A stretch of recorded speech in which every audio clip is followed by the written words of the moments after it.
Dear students, good morning to all. Last class we have discussed about the X-linked disease and Y-linked disease. We have discussed about the new topic karyotyping.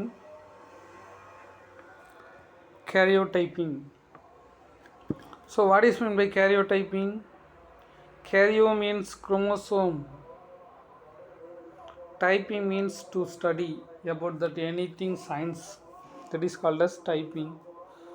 So karyotyping means to study about the chromosome is called as karyotyping. How many chromosomes present in our human body? There are 46 chromosomes. They are present in 23 pairs. Already I discussed about to you. Already படிச்சிட்டோம். உடம்புல 46 chromosome இருக்குது. 46 chromosome எப்படி இருக்குது? 23 ஜோடியாக இருக்குதுன்னு சொல்லி நம்ம படித்தோமா? அந்த 46 குரோமோசோமை பற்றி படிக்கிறதுக்கு பேர் தான் கேரியோடைப்பிங். அந்த 46 குரோமோசோமையும் தனித்தனியாக பிரித்து வைத்து ஒவ்வொரு குரோமோசோமையும் செப்பரேட்டாக பிரித்து அதனோட சைஸ் எப்படி இருக்குது, அதனோட ஆர்ம்ஸ் எப்படி இருக்குது, அதனோட சென்ட்ரோமியர் எப்படி இருக்குது, சரியா, அது மடங்கி இருக்கா இல்லையா, அதுக்குள்ளே என்னென்ன ஜீன் இருக்குது அப்படின்னு ஃபோட்டோ எடுத்து படிக்கிறதுக்கு பேர் தான் karyotyping. That is called as karyotyping. சரி பாப்பா என்ன சொல்லியிருக்காங்கன்னு. Karyotyping. Karyotyping is a new technique through which a complete set of chromosomes, நம்ம பாடியில் இருக்கிற டோட்டல் நம்பர் ஆஃப் குரோமோசோம்ஸையும் செப்பரேட்டட் தனித்தனியாக பிரித்து form a cell and chromosomes arranged in pairs. நம்ம பாடியில் இருக்கிற 46 குரோமோசோம்ஸையும் செப்பரேட்டாக யூ கேன் செப்பரேட் பண்ணிவிட்டு அந்த 46 குரோமோசோமையும் பேராக அரேஞ்ச் பண்ணிட்டு படிக்கிறதுக்கு பேர் கேரியோடைப்பிங். இது ஒரு 2 mark question. Next one is idiogram. Idiogram அப்படின்னா நம்ம வரிசையை எடுத்து வச்சுருக்கோம் இல்லையா, அதை ஃபோட்டோ எடுத்து அந்த ஃபோட்டோவில் எக்ஸ்ரே வச்சு அனலைஸ் பண்ணுறதுக்கு பேர் idiogram. It refers to the diagrammatic representation of குரோமோசோமை டயக்ராமாக எடுத்து ஃபோட்டோவை எடுத்து அதை படிக்கிறதுக்கு பேர் இடியோகிராம். இது 2 mark. Okay, that is called as karyotyping and idiogram. நம்ம சொன்னோம்லையே 46 குரோமோசோமு, இதுதான் இந்த 46 குரோமோசோம். நம்ம உடம்புக்குள்ளே இருக்கக்கூடிய 46 குரோமோசோம் இப்படி தான் இருக்கும். இதில் முதல் ஜோடி 23வது ஜோடியில் முதல் ஜோடி எப்படி இருக்கும், 2வது ஜோடி எப்படி இருக்கும், 3வது ஜோடி, 4வது ஜோடி, 5வது ஜோடி, 6, 7, 8, 9, 10, 11, 12, 15, 16, 17, 18, 19, 20, 21, 22, 23. ஓகேவா? இப்படி தான் 23 ஜோடி குரோமோசோம்ஸ் நம்ம பாடியில் இருக்குது. இப்படி உங்கள் உடம்பில் ஒரு ஹியூமனுக்கு பிரித்து பார்த்தோம்னா இப்படி தான் இருக்கும். அதில் 23வது ஜோடி தான் அல்லோசோம்னு சொன்னோம். அதுதான் ஆனா பெண்ணாக தீர்மானிக்குதுன்னு சொன்னோம். இங்கே பார்த்தியா, இங்கே ஒரு எக்ஸ் குரோமோசோம் இருக்குது, இங்கே ஒரு ஒய் குரோமோசோம் இருக்குது. இப்போ இது என்னவா இருப்பாங்க, இவங்க மேலா ஃபீமேலா? ஒய் குரோமோசோம் இருக்கிறதுனால அவங்க என்னவா இருப்பாங்க, மேலாக இருப்பாங்க. இது ஒரு மேல். ஓகேவா? இது போக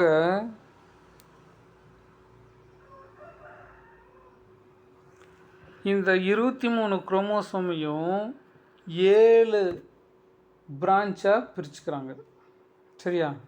ஃபஸ்ட்டு 3 ஜோடி ஒரு குரூப்பு, 4வது ஜோடி 5வது ஜோடியும் ஒரு குரூப். ஏன்னா குரோமோசோம் சைஸ் வச்சு இப்போ ஃபஸ்ட்டு 3 குரோமோசோமும் ஒரே மாதிரி இருக்கும், 4, 5 கொஞ்சம் சின்னதாக இருக்கும், 6, 7, 8, 9, 10, 11, 12 இதெல்லாம் ஒரு குரூப்பு.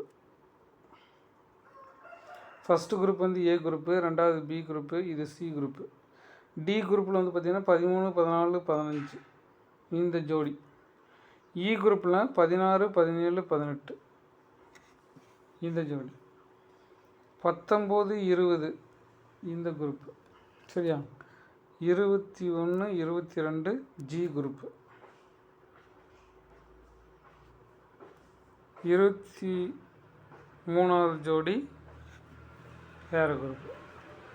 சரியா? இப்படி 6 குரூப்பாக பிரித்து வச்சுருக்காங்க. 7 குரூப்பாக பிரித்து வச்சுருக்காங்க. ஒவ்வொரு குரூப்புக்கும் ஒவ்வொரு ஸ்பெஷலைஸ்டு இருக்கும்.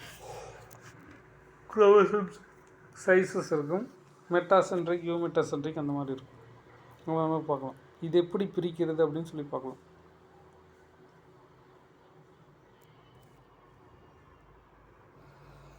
Preparation of karyotype. இல்லை 45 வயசுக்கு மேலே இருக்கிறவங்களுக்கு தான் போடுறாங்க. அப்புறமா சொல்கிறேன். ப்ரிப்ரேஷன் ஆஃப் கேரியோடைப் இன்னும் 2 நாள் கழிச்சு வரணும். அவனுக்கு வேறு அப்புறம் சொல்கிறேன். Next preparation of karyotype. கேரியோடைப்பை வந்து எப்படி ப்ரிப்பேர் பண்ணுறாங்க அப்படின்னு சொல்லுங்கள். இதை வந்து 2 scientist should be identified. Tjio Levan. Karyotype அப்படிங்கிறத முதல்ல கண்டுபிடிச்சி பண்ணவங்க Tjio and Levan. Described a simple method of culturing lymphocytes. What is meant by lymphocytes? Lymphocytes means one WBC cells. ஓகே, WBCயில் ஒரு டைப் தான் லிம்போசைட்ஸ். அது எங்கே இருக்குது? அது எங்கே இருக்குது? ஹியூமன் பிளட்டுக்குள்ளே இருக்குது. ஹியூமன் பிளட்லேருந்து WBCயை தனியாக பிரிச்சுட்டு அந்த WBCயிலேருந்து லிம்போசைட்ஸ் எடுத்து அதை கேரியோடைப் பண்ணாங்க. The mitosis is induced followed by the addition of colchicine to arrest the cell division. அதாவது first you can separate the lymphocyte from the blood. First பிளட்லேருந்து லிம்போசைட்ஸை செப்பரேட் பண்ணிடணும். இந்த லிம்போசைட்ஸை செல் டிவிஷன் பண்ணுறதுக்கு அலோவ் பண்ணணும். சரியா? செல் டிவிஷன் நீங்கள் 9th படிச்சிருப்பீங்க. மைட்டாசிஸ் செல் டிவிஷன் வந்து ப்ரோஃபேஸ், மெட்டாஃபேஸ், அனாஃபேஸ், டீலோஃபேஸ் அப்படின்னு 4 ஸ்டேஜ் இருக்கும். மைட்டாசிஸில் 4 ஸ்டேஜ் இருக்குது. ப்ரோஃபேஸ், மெட்டாஃபேஸ், அனாஃபேஸ், டீலோஃபேஸ் அப்படிங்கிற 4 ஸ்டேஜ் இருக்குது. இந்த 4 ஸ்டேஜில் மெட்டாஃபேஸ் அப்படிங்கிற ஸ்டேஜில் தான் chromosome should be easily identified. The metaphase is the chromosome is easily identified stage. இந்த மெட்டா ஸ்டேஜில் இருக்கும்போது, மெட்டாஃபேஸ் ஸ்டேஜில் இருக்கும்போது அந்த லிம்போசைட்ஸ் எடுத்து மைக்ரோஸ்கோப்பில் வச்சு பார்த்தோம்னா குரோமோசோம்ஸ்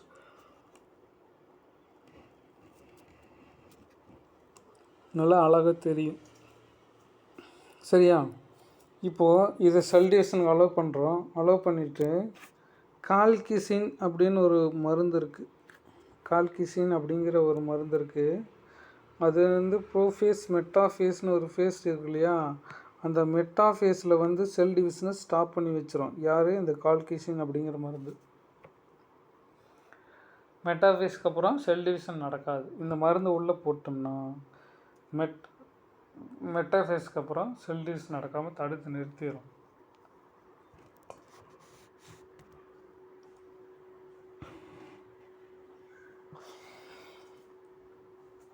அப்போ குரோமோசோம் நல்லா தெரியும்.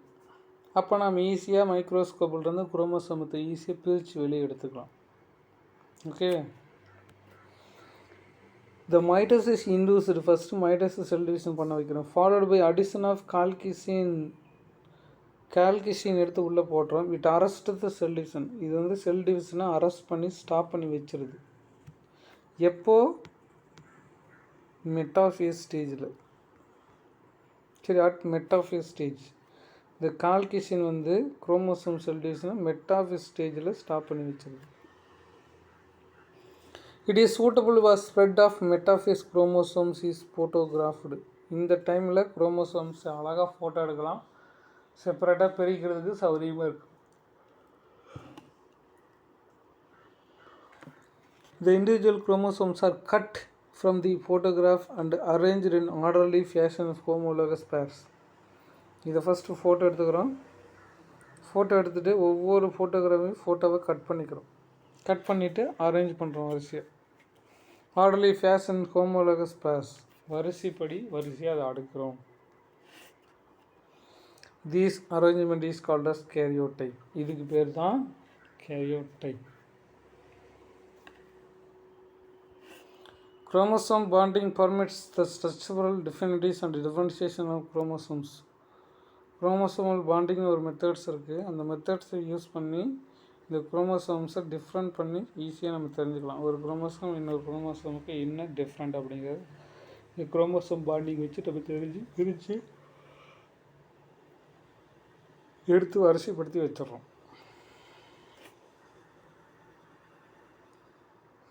That is called as karyotyping. Next one is applications of karyotyping. Uses of karyotyping. Karyotyping பண்ணுறதுனால நமக்கு என்னென்ன யூசேஜஸ் நமக்கு கிடைக்குது அப்படின்னு சொல்லி. It helps to identify the sex, male or female. இது ஒரு குழந்தை ஆனா பெண்ணான்னு தெரிஞ்சுக்கிறதுக்கு இந்த karyotyping மூலிமா தெரிஞ்சுக்கலாம். எப்படி அந்த 23 பேர்ஸ் எடுத்து பார்த்தோம்னா தெரிஞ்சுக்கலாம். 23 பேர்ஸ் எக்ஸாக இருந்தால் அவங்க ஃபீமேல், XYயாக இருந்தால் அவங்க மேல். இதை வச்சு நம்ம தெரிஞ்சுக்கலாம். அந்த பீப்புளோட செக்ஸு நம்ம தெரிஞ்சுக்கலாம். ப்ளஸ் குரோமோசோமில் ஏதாவது சேஞ்சஸ் இருந்தால் நம்ம ஈஸியாக ஐடென்டிஃபை பண்ணலாம். ப்ளஸ் ஜெனட்டிக் டிசீஸ் பரம்பரை ஏதாவது குறைபாடுகள் இருக்கான்னு சொல்லி நம்ம தெரிஞ்சுக்கலாம். ப்ளஸ் என்னுடைய எவல்யூஷன் ஹிஸ்ட்ரியை பற்றி தெரிஞ்சுக்கலாம். சரியா, நம்மலாம் நம்முடைய மூதாதைகள் எப்படி இருந்தாங்க, நாம் எப்படி இருந்தோம், நம்மளோட கேரக்டர் எப்படி இருக்குது அப்படிங்கிறது எவல்யூஷன் நம்முடைய எப்படி நம்ம வந்தோம், வழியாக வந்தோம் அப்படிங்கிறதே நம்ம தெரிஞ்சுக்கலாம். The first one is it helps the gender identification. Gender means male or female. இது மேலா ஃபீமேலா அப்படின்னு ஐடென்டிஃபை பண்ணுறதுக்கு இதை நம்ம தெரிஞ்சுக்கலாம். It is used to detect the chromosomal aberrations. You can already study in botany chromosomal aberrations. Aberrationனா குரோமோசோமில் ஏற்படக்கூடிய மாறுபாடுகள். Deletion. What is meant deletion? இது ஒரு குரோமோசோம் ஒரு சின்ன பார்ட் இதிலேருந்து கட்டாகி வெளியில் போயிடும், அதுக்கு பேர் டெலிஷன். டியூப்ளிகேஷன் அப்படின்னு என்னென்னா இதில் அப்படியே இன்னொரு பார்ட் அது மாதிரி டூப்ளிகேட்டாக இன்னொன்று உருவாயிடும், அதுக்கு பேர் டூப்ளிகேஷன். டிரான்ஸ்லொக்கேஷன் அப்படின்னா இடத்துலேருந்து இடம் மாதிரி உட்காருது, இந்த இடத்துல கட்டானது இங்கேருந்து பக்கத்தில் போய் ஒட்டிக்கிறது, இதுக்கு பேர் translocation. Non disjunction of chromosomes. Mitosis cell division நடக்கும்போது குரோமோசோம் ஒட்டாமல் பிரிஞ்சு தனியாக போயிடும், அதுக்கு பேர் நான் டிஸ்ஜங்ஷன் குரோமோசோம்ஸ் அப்படின்னு சொல்லி போயிடும். இந்த மாதிரி ப்ராப்ளம்ஸ் எல்லாம் இருந்துச்சு அப்படின்னா நம்ம karyotyping மூலிமா ஈஸியாக நம்ம ஐடென்டிஃபை பண்ணிக்கலாம். The next one is it also identify the abnormalities of chromosomes like aneuploidy. Aneuploidy means இப்போ மனிதனுக்கு 46 குரோமோசோம்ஸ், ஒரு சில பேர்த்துக்கு 47 குரோமோசோம்ஸ் இருக்கும். அந்த டிரான்ஸ்ஜெண்டர்னு சொல்கிறாங்களே அவங்களுக்கு 47 குரோமோசோம் வரும். கிளைன்ஃபெல்டர் சிண்ட்ரோம் அப்படின்னு ஒன்று இருக்குது, அவங்க அந்த சிண்ட்ரோம் அந்த நோய் அவங்க 47 குரோமோசோம் வந்துடும். ஒரு சில பேர்த்துக்கு 45 குரோமோசோம் தான் இருக்கும். டர்னர் சிண்ட்ரோம் அப்படின்னு ஒரு சிண்ட்ரோம் இருக்குது, அந்த நோய் வந்துடுச்சுன்னா அவங்களுக்கு 45 குரோமோசோம் தான் இருக்கும். இந்த மாதிரி குரோமோசோம் கூடவோ குறைந்தோ காணப்படுவதற்கு பேர் அன்யூப்ளாய்டி. கூடவோ குறைந்தோ இருக்கிறதுக்கு பேர் அன்யூப்ளாய்டி. இந்த அன்யூப்ளாய்டு எல்லாம் இதில் நம்ம ஐடென்டிஃபை பண்ணிக்கலாம் ஈஸியாக. It also used in predicting the evolutionary relationship between 2 species. 2 ஸ்பீசிஸ்க்கு நடுவில் எவல்யூஷனரி ரிலேஷன்ஷிப் எப்படி இருக்குது. நம்மளாம் மேமல்ஸில் தானே வந்தோம், நமக்கும் ரெப்டைல்ஸுக்கும் என்ன எவல்யூஷனரி ரிலேஷன்ஷிப் இருக்குது, நமக்கும் குரங்குக்கு என்ன எவல்யூஷனரி ரிலேஷன்ஷிப் இருக்குது அப்படிங்கிறத நம்ம இதன் மூலியமாக தெரிந்து கொள்ளலாம். Next genetic diseases human being defected this technique. பரம்பரை ஏதாவது ஜெனட்டிக் டிசீஸ் இருந்துச்சுன்னா நம்ம இதில் ஐடென்டிஃபை பண்ணிக்கலாம். ஏதாவது ஜெனட்டிக் டிசீஸ் இருந்துச்சுன்னா நீங்கள் ஈஸியாக இதில் ஐடென்டிஃபை பண்ணிக்கலாம். These are the applications of karyotyping. It is ஒரு இம்பார்ட்டண்டான 5 மார்க் கொஷின், இதனால் தெளிவாக பார்த்துக்கோங்க.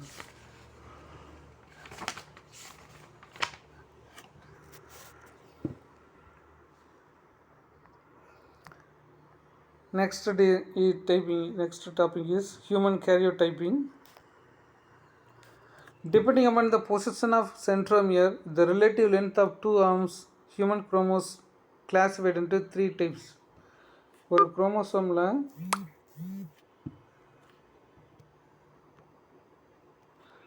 குரோமோசோமில் ரெண்டு ஆர்ம்ஸ் எப்படி இருக்குது, பெருசாக இருக்கா சின்னதாக இருக்கா, அல்லது ஒரு ஆர்ம்ஸ் தான் இருக்கா இங்கே சின்னதாக இருக்கா, இப்படிங்கிறத வச்சு குரோமோசோமை 3 வகையை பிரிச்சுக்குவாங்க. First one is called as metacentric. அப்படின்னு என்னென்னா, ஒரு சென்ட்ரோமியர் ரெண்டு பக்கம் ஈக்குவலான ஆர்ம்ஸ், பாரு இந்த ஆர்ம்ஸும் இந்த ஆர்ம்ஸும் ஈக்குவலாக இருக்கும், அதுக்கு பேர் மெட்டாசென்ட்ரிக். இப்படி மெட்டாசென்ட்ரிக்காக இருக்கான். சப்மெட்டாசென்ட்ரிக்னு என்னென்னா, இது ஒரு குரோமோசோம்ஸ், இது ஒரு குரோமோசோம்ஸ். ஒரு ஆர்ம் ரொம்ப பெருசாகவும் ஒரு ஆர்ம் ரொம்ப சின்னதாகவும் இருந்தால் அதுக்கு பேர் சப்மெட்டாசென்ட்ரிக். அக்ரோசென்ட்ரிக் அப்படின்னு என்னென்னா, இதுதான் அக்ரோசென்ட்ரிக். ஒரு ஆர்ம் சின்னதாகவும் இன்னொரு ஆர்ம் ரொம்ப சின்னதாகவும் இருந்தால் அது அக்ரோசென்ட்ரிக். ஒரு ஆர்ம் ரொம்ப பெருசாகவும் இன்னொரு ஆர்ம் ரொம்ப சின்னதாகவும் இருந்தால் அதுக்கு பேர் சப்மெட்டாசென்ட்ரிக். இந்த மாதிரி டைப்பில் எது இருக்குது அப்படிங்கிறத நம்ம ஐடென்டிஃபை பண்ணுறது தெரிஞ்சுக்கலாம். இப்போ இதுக்கு பேர் என்ன? மெட்டாசென்ட்ரிக்.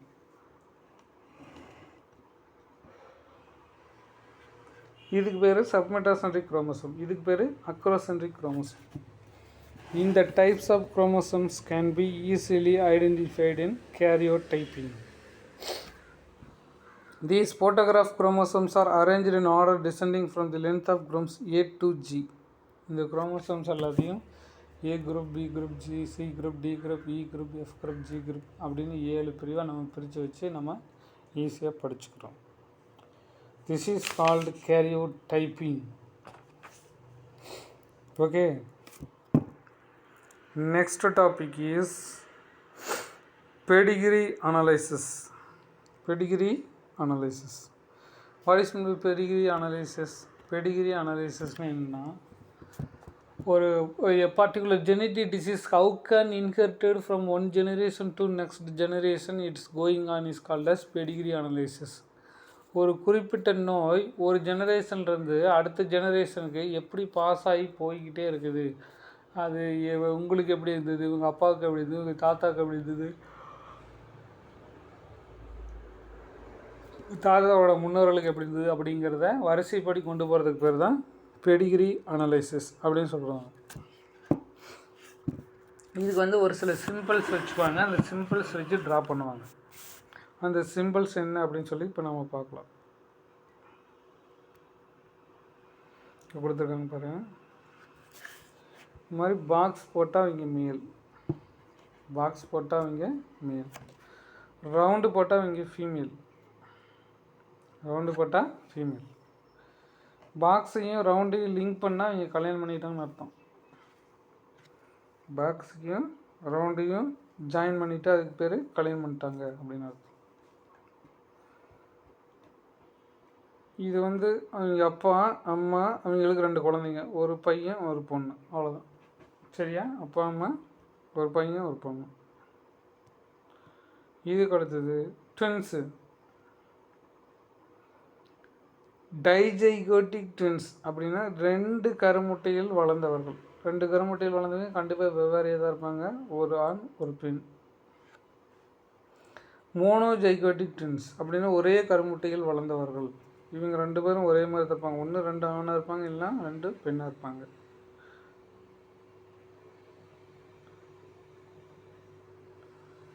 இப்படி திருப்பி போட்டாங்கன்னு வச்சுக்கோங்க, இவங்க தான் டிரான்ஸ்ஜெண்டர். அப்படின்னா செக்ஸ் அன்ஸ்பெசிஃபைடு, இவங்க ஆணாகவும் இருக்க மாட்டாங்க பெண்ணாகவும் இருக்க மாட்டாங்க, 2 கலந்து இருப்பாங்க. சரி, ஆணும் இல்லாமல் பெண்ணும் இல்லாமல் 2 கலந்த கலவையாக இருப்பார்கள் அப்படின்னு இப்படி திருப்பி போட்டுருவாங்க. சதுரமும் போட மாட்டாங்க, வட்டமும் போட மாட்டாங்க, இப்படி திருப்பி போட்டுருவாங்க. இது இப்படி பாக்ஸ் போட்டு 2 3 போட்டால் இவங்களுக்கு எத்தனை குழந்தைங்க, பையன் 2 பொண்ணு 3, அந்த குழந்தைங்க போடுறது. நெக்ஸ்ட்டு, இந்த பாக்ஸ் போட்டு ஷேர் பண்ணிட்டாங்கன்னா அவங்களுக்கு நோய் அட்டாக் ஆகிடுச்சுன்னு அர்த்தம். அவங்களுக்கு டிசீஸ் இருக்குன்னு அர்த்தம். பாதி இருந்ததுன்னா அவங்களுக்கு டிசீஸ் அட்டாக் இல்லை, அவங்க கேரியராக இருக்காங்கன்னு அர்த்தம். டிசீஸ் அட்டாக் இல்லை, அவங்க கேரியராக இருக்காங்க அப்படின்னு அர்த்தம்.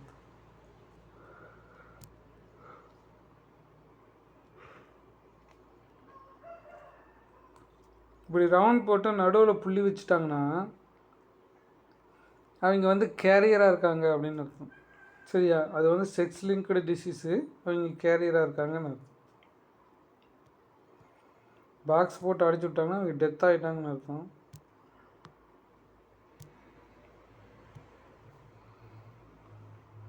இப்படி போட்டாங்கன்னா அவங்க பொண்ணு, அதை குழந்தை பிறக்கிறதுக்கு முன்னாடியே அபார்ஷன் ஆயிடுச்சு, குழந்தை நோய் செத்து போயிடுச்சு அப்படின்னு அர்த்தம்.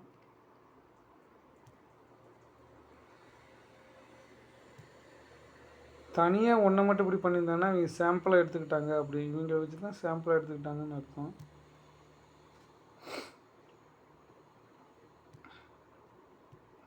இப்படி போட்டால் அவங்க எத்தனாவது ஜெனரேஷனில் எத்தனாவது பையன்னு சொல்லி ஈஸியாக தெரிஞ்சுக்கலாம். பாரு, 2வது ஜெனரேஷனில் 2வது பையன் அப்படின்னு சொல்லி நம்ம தெரிஞ்சுக்கலாம். அதுக்காக இப்படி போட்டிருக்கு. இப்படி போட்டாங்கன்னா சொந்தத்துலேயே மேரேஜ் பண்ணிக்கிறாங்கன்னு அர்த்தம். அக்கா பொண்ணையே கல்யாணம் பண்ணிக்கிறது, மாமா பொண்ணை கல்யாணம் பண்ணுறது, இது மாதிரி சொந்தத்துலேயே ரத்த உறவுகளுக்குள்ளாரையே கல்யாணம் பண்ணிக்கிட்டு அதுக்கு பேர்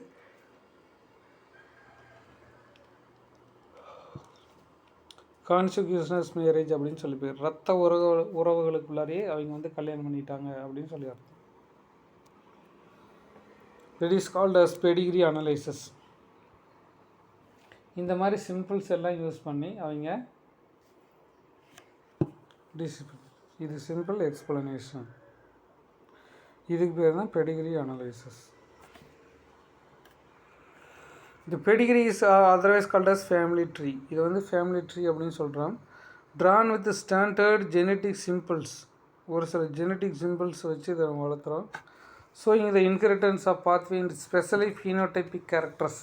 ஸ்பெஷலாக ஃபீனோடைப் கேரக்டர்லாம் இதில் இருக்குன்னு சொல்லி நம்ம தெரிஞ்சுக்கிறோம். Pedigree analysis is a study of traits as they are appeared given family for several past generations. ஒரு குறிப்பிட்ட நோய் உனக்கு இருக்கா, உங்கள் அப்பாவுக்கு இருக்கா, உங்கள் அம்மாவுக்கு இருக்கா அப்படின்னு சொல்லி நம்ம ஒவ்வொரு தடவை செக் பண்ணி வந்துக்கிறோம்.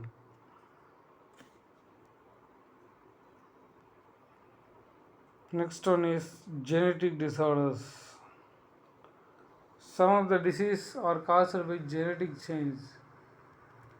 Genetic change disease, otherwise called as genetic disorders.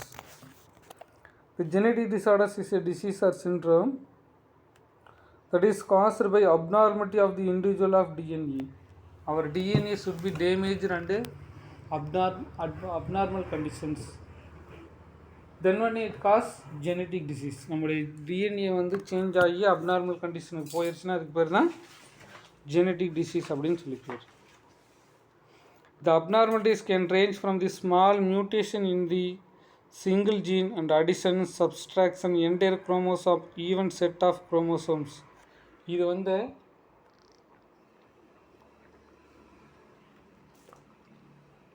ஒரு சின்ன மியூட்டேஷனாக இருக்கலாம், அல்லது ஒரு அடிஷன் அப்படின்னா ஒரு சின்ன பகுதி சேர்ந்துருக்கலாம். சப்ஸ்ட்ராக்ஷன் அது அப்படின்னா ஒரு சில பகுதிகள் கட்டாகி மற்ற இடத்துல போய் சேர்ந்துருக்கலாம், அல்லது என்டையர் குரோமோசோமை பிரிஞ்சு வேறு இடத்துல போய் சேர்ந்துருக்கலாம். இப்படி ஏதாவது இருந்ததுன்னா அது பேர் குரோமோசோமல் அப்நார்மலிட்டிஸ் அப்படின்னு சொல்லி பேர். The genetic disorders of the two types, Mendelian disorders and chromosomal disorders. Mendelian disorders means the gene should be changed is called as Mendelian disorders. Chromosome disorders, the disorders occurs in chromosome is called as chromosomal disorders. These are the two types of genetic disorders. First one is Mendelian disorders. The disorders occurs in gene is called as Mendelian disorders. The disorders occurs in chromosome is called as chromosomal disorders. First, Mendelian disorders. Mendelian disorders means the defective present in gene level is called as Mendelian disorders. The alteration or mutation of the single gene, ஒரு குறிப்பிட்ட ஜீனில் ஏதாவது alteration, ஏதாவது mutation நடந்தால் அதுக்கு பேர் Mendelian disorders. Is called Mendelian disorders. The disorders is transferred to the offspring with same line of the Mendelian patterns of inheritance. Mendel சொன்ன விதிகள் எப்படி பாஸ் ஆகுதோ, கேரக்டர் பாஸ் ஆகுதோ, அதே மாதிரியே இந்த டிசீஸும் அந்த கேரக்டர் மாதிரியே ஜெனரேஷன் டு ஜெனரேஷன் பாஸ் ஆகிட்டு போயிட்டே இருக்கு. Some examples of Mendelian disorders are thalassemia, albinism, phenylketonuria, sickle cell anemia, Huntington chorea, இதெல்லாம் எடுத்துக்காட்டு. என்னது? Thalassaemia, albinism, phenylketonuria, sickle cell anaemia, Huntington chorea, இதெல்லாம் எடுத்துக்காட்டு diseases of Mendelian traits, Mendelian diseases. These disorder may be dominant or recessive, அது autosomal or sex linked.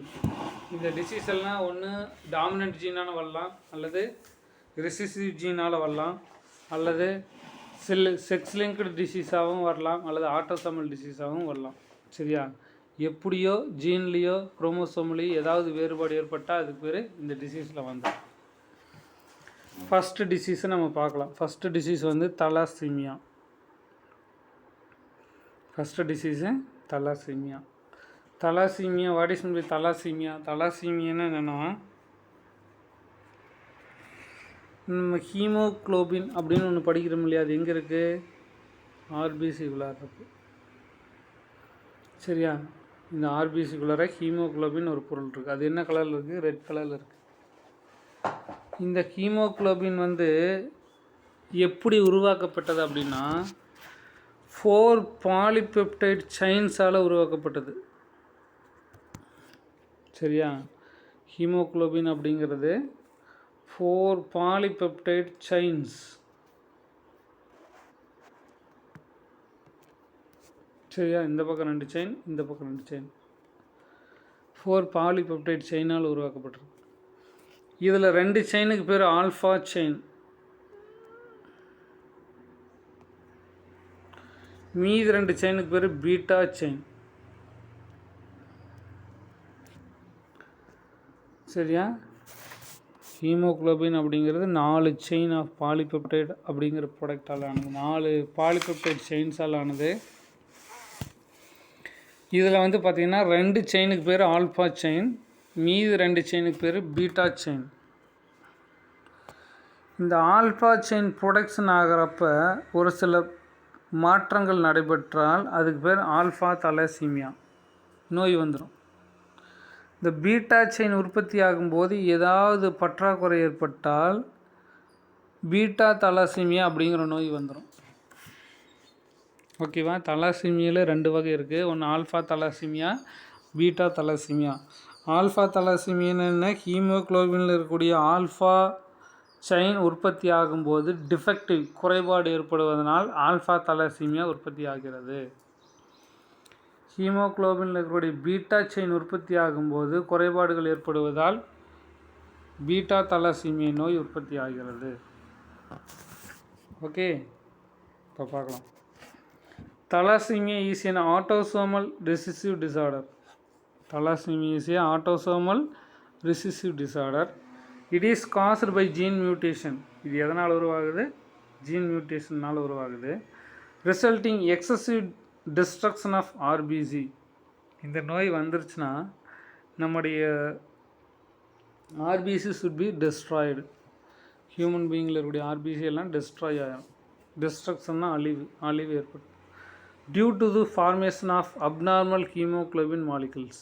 இது ஏன் அப்படி அழியுதுன்னா haemoglobin மாலிகுலில் abnormal உருவாகுது. அது எதனால்? Namely haemoglobin is composed of 4 polypeptide chains. Haemoglobin எதனால் ஆனது? 4 பாலிபெப்டைட் செயினால் ஆனது. 2 chain is called as alpha chains, another 2 chain is called as beta chains. 2 செயினுக்கு பேர் ஆல்ஃபா செயின், மீதி 2 செயினுக்கு பேர் beta chain. The thalassemia patients have defect on either alpha or beta globin chains causing production of abnormal hemoglobins.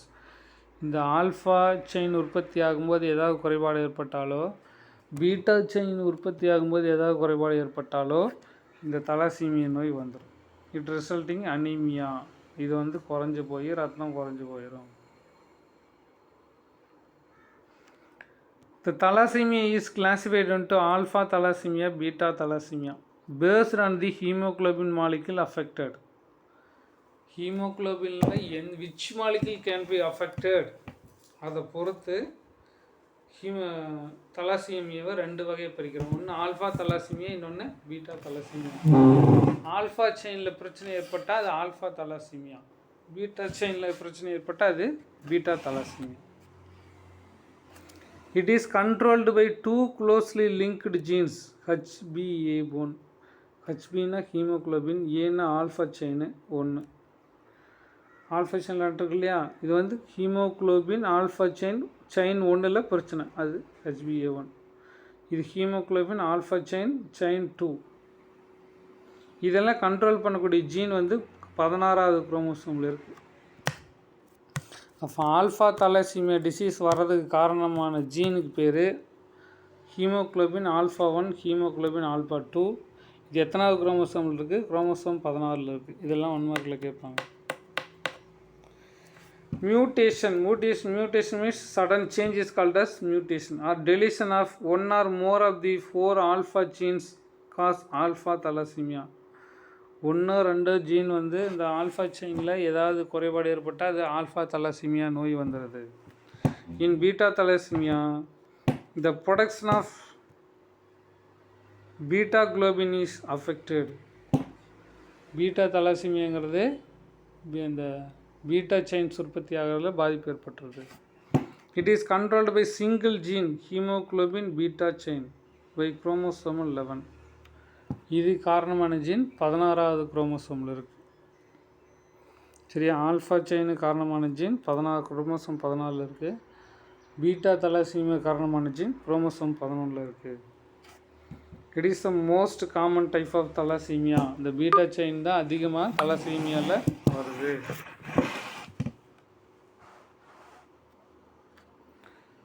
Thalassemia is beta thalassemia. It is also known as, இதுக்கு ஒரு இன்னொரு பேர் இருக்குது, கூலிஃப் அனீமியா அப்படின்னு சொல்லி பேர். பீட்டா தலாசீமியாக்கு இன்னொரு பேர் கூலி அனீமியா அப்படின்னு சொல்லி பேர்.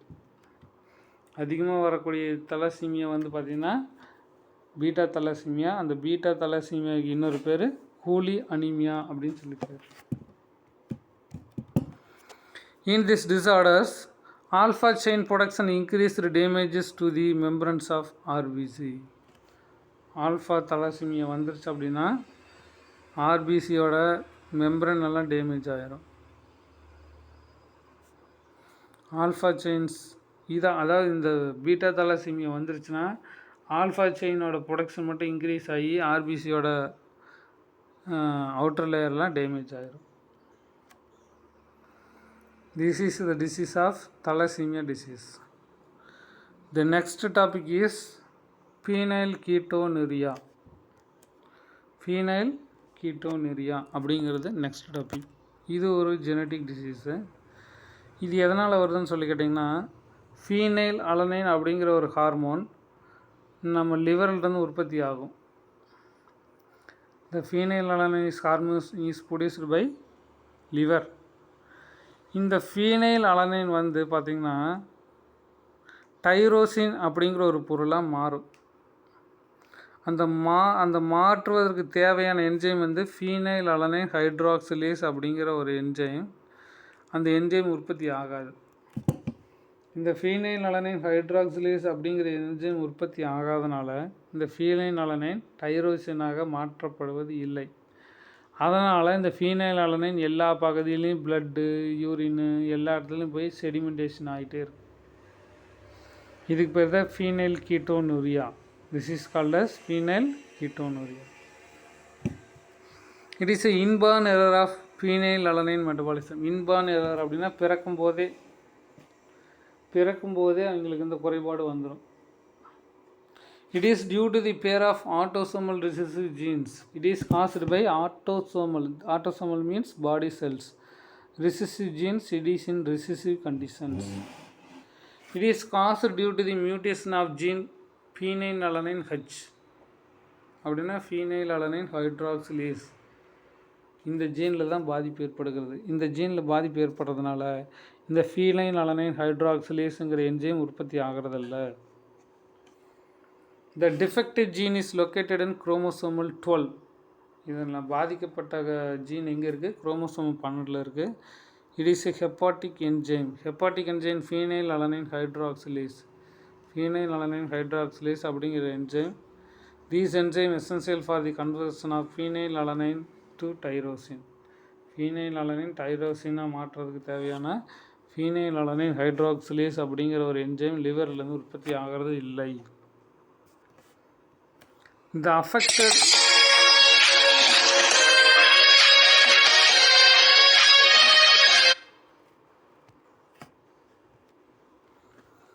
affected individuals lack of enzymes.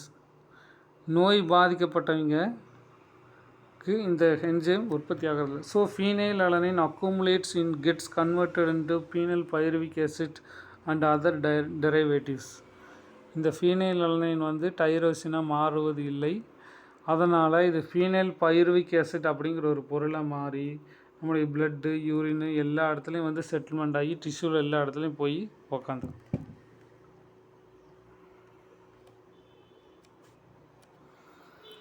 It is characterised by the several mental retardation. இது வந்து மென்டல் ரிட்டார்டேஷன், மனிதனோட மூளையை போய் பாதிக்கும். Light pigmentation of skin and hair. முடியெல்லாம் செம்பட்டை ஆயிரும். சரியா? முடியெல்லாம் லைட் பிக்மெண்டேஷன், மெலனின் பிக்மெண்டேஷன் குறைஞ்சிரும். முடி வந்து பார்த்திங்கன்னா ப்ரௌனிஷ் மாறும். Phenyl pyruvic acid excreted in urine. அதிகப்படியான பீனைல் பைருவிக் ஆசிட்டு யூரின் வழியாக வெளியில் போகும்.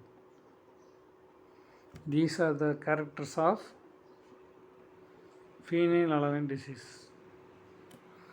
நெக்ஸ்ட்டு இந்த ஈக்குவேஷன் கொடுத்துருக்காங்க. phenylalanine வந்து phenylalanine ஹைட்ராக்சிலேஸ் அப்படிங்கிற என்ஜைம் மூலிமா டைரேஷனாக மாற்றப்பட வேண்டும். இந்த என்ஜைம் உற்பத்தி ஆகாதனால இந்த phenylalanine டைரோசினாக மாறுறதில்ல. இந்த phenylalanine ஃபீனைல் பைருவிக் ஆசிட் அப்படிங்கிற ஒரு பொருளாக மாறி உடம்புல எல்லா பகுதியிலையும் போய் செட்டில்மெண்ட் ஆகுது. இதுக்கு பேர் தான் ஃபீனைல் கீட்டோனூரியா அப்படின்னு சொல்லி பேர். This is called as phenylketonuria. Next albinism. Albinism disease.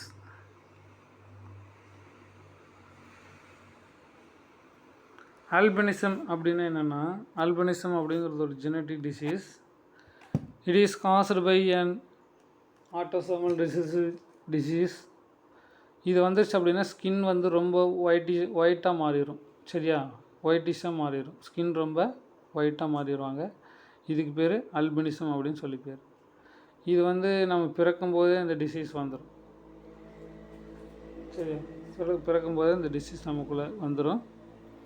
இது ஏன் வருது அப்படின்னு சொல்லி கேட்டால், நம்ம உடம்புக்குள்ள டைரோசின் அப்படிங்கிற ஒரு என்ஜைம் உற்பத்தி ஆகாதனால இது வருது. பாடிக்குள்ளார டைரோசின் அப்படிங்கிற ஒரு என்ஜைம் உற்பத்தி ஆகாதனால இந்த பிரச்சனை வருது. சரி, பார்க்கலாம். Albinism. Albinism is inborn error metabolism. இது பிறக்கும்போதே நம்ம உடம்புக்குள்ளே உற்பத்தி ஆகிற disease.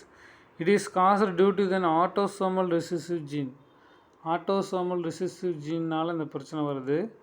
The melanin pigment is responsible for the skin colour. நம்முடைய ஸ்கின் கலர் வந்து பிளாக்காக இருக்கிறதுக்கு காரணம் மெலானின் பிக்மெண்ட்.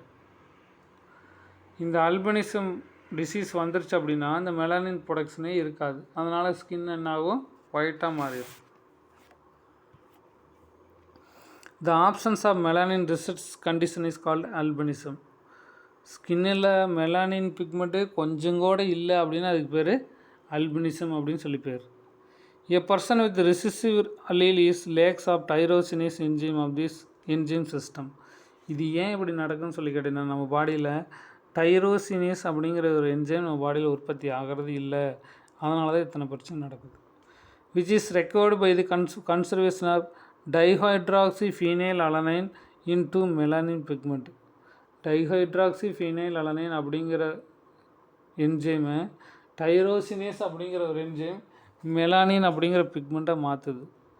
இந்த டைரோசின் அப்படிங்கிற என்ஜைம் உற்பத்தி ஆகாதனால அது மெலானினாக மாறுறதில்ல. அதனால் ஸ்கின் எல்லாம் ஒயிட் ஆகி தோல் சுருங்கி போய் வயதான தோற்றத்தை காட்டுது. Inside the melanocytes in albino. Albino எப்படி இருப்பாங்கன்னா, melanocytes are present in normal numbers of the skin, hair iris extra. Melanocytes எல்லாம் உள்ளுக்குள்ளே இருக்கும், but lack of melanin pigments. ஆனால் அதுக்குள்ளே வந்து மெலானினே இருக்காது. எங்கே இருக்காது? ஸ்கின்னில் இருக்காது, ஹேரில் இருக்காது, ஐரிஸ் கண்ணுக்குள்ளார இருக்காது. கண்ணெல்லாம் வந்து பார்த்திங்கன்னா அந்த ப்ரௌனிஷாக மாறிடும். பிளாக் பிக்மெண்ட் இல்லாமல் ப்ரௌனிஷாக சேஞ்ச் ஆகிடும். இது வந்து 3,4-டைஹைட்ராக்சிஃபீனைல் அலனைன் அப்படிங்கிற ஒரு ப்ராடக்ட்டு டைரோசினேஸ் அப்படிங்கிற ஒரு என்ஜைம்னால மெலானினாக கன்வெர்ட் ஆகுது. இந்த டைரோசினேஸ் அப்படிங்கிற என்ஜைம் உற்பத்தி ஆகிறது இல்லை, அதனால் இது வந்து மெலானினை கன்வெர்ட் ஆகிறது இல்லை, அப்படியே இந்த பொருளாகவே இருக்குது. This is called as albinism disease. இதுக்கு பேர் தான் அல்பினிசம் அப்படிங்கிற ஒரு நோய். இதுக்கு அடுத்த டிசீஸ் ஹண்டிங்டன் கொரியா அப்படின்னு ஒரு டிசீஸ். ஹண்டிங்டன் கொரியா அப்படிங்கிற ஒரு டிசீஸ். ஹண்டிங்டன் கொரியா அப்படிங்கிற டிசீஸ் எதனால் வருதுன்னு சொல்லி கேட்டிங்கன்னா, இது வந்து ஒரு ஆட்டோசோமல் டிசீஸ்னால் வருது. ஆட்டோசோமல் டாமினன்ட் ஜீன்னால் வருது. சரியா, இது மட்டும்தான் டாமினன்ட் ஜீனால் வருது, மீதி எல்லாமே ரிசெசிவ் ஜீனால் வருது. இந்த டிசீஸ் வந்துருச்சுன்னா கை காலெல்லாம் நடுங்கும். சரியா, கை காலெல்லாம் உதறும், பேச முடியாது, நடக்க முடியாது. அந்த பர்சன் வந்து 35 வயசுலேருந்து 40 வயசுக்குள்ளே இறந்து போயிடுவாங்க. அந்த டிசீஸுக்கு பேர் தான் ஹண்டிங்டன் கொரியா. இது என்ன பண்ணணும்னா நர்வஸ் சிஸ்டத்தை போய் அஃபெக்ட் பண்ணிடும். சரியா, நரம்பு மண்டலத்தை, மூளையை பாதிச்சு. சரி, இது பார்க்கலாம் எப்படி என்ன சொல்லியிருக்காங்கன்னு. Huntington chorea it is inherited in the autosomal dominant disease. இது 1 மார்க்கில் கேட்பாங்க. Autosomal dominant lethal gene in man. It is characterised by involuntary jerking. காரணமே இல்லாமல் கைகள்லாம் நடுங்கும். Involuntary jerkings of the body and progressive degeneration of nervous system. Nervous system வேகமாக அழிந்து கொண்டே வரும். இந்த ஹண்டிங்டன் கொரியா டிசீஸ் வந்துருச்சோம். It is accompanied by the gradual mental. கொஞ்சம் கொஞ்சமாக அவருடைய மூளை செயல்திறனை இழக்கும். And physical retardation. உடம்பு கொஞ்சம் கொஞ்சமாக செயலிழந்து போகும். The patients with this disease usually die between the age of 35 to 40. இந்த டிசீஸ் வந்துருச்சுன்னா அவங்க 35 வயசுலேருந்து 40 வயசில் அவங்க இறந்து போய்விடுவார்கள். ஓகேங்களா, இதுதான் Huntington Korea diseases. Okay,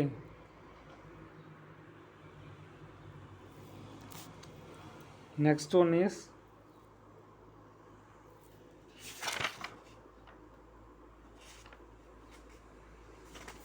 okay disease. Okay students, let us meet next topic.